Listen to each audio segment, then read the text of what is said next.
Now, we told you before that officials say the group traveled from South Carolina to Mexico so one of them could have cosmetic surgery.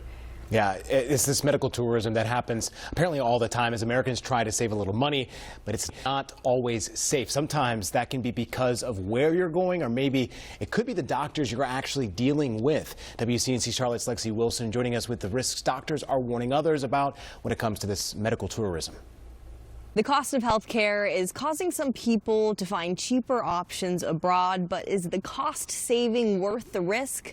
The doctor I spoke to says likely not. This is the moment 4 South Carolinians were kidnapped in Mexico. They went there as one member of the group was looking to get plastic surgery. Days after they were kidnapped, 2 are safely back on U.S. soil. The other 2 are dead. Now there's renewed concerns about the dangers of going abroad for medical procedures. It's heartbreaking. Dr. Theodore Nyame with Charlotte Plastic Surgery says sometimes medical tourism can attract people to dangerous areas. A lot of the clinics, especially in Mexico, are located near the border. They're located near the border so that Americans can cross the border and have easy access to the clinic. However, a lot of the drug trafficking also happens at the border.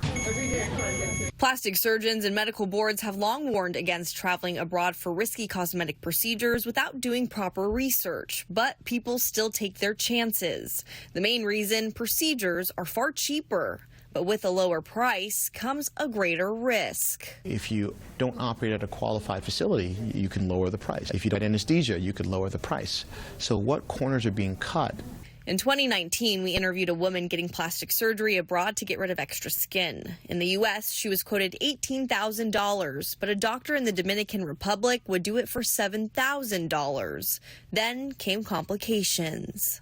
It came to a point where my mom was like, get in the car, I'm taking you to the hospital. From wound infections to blood infections, the cost is the quality of care, and that can cost a patient their life. And the doctor that I spoke to says he's seen an increase in patients going to the emergency department after getting a surgery abroad. He says that post-care is really crucial, and the doctors have an obligation to treat you from start to finish. Reporting for WCNC Charlotte, I'm Lexi Wilson.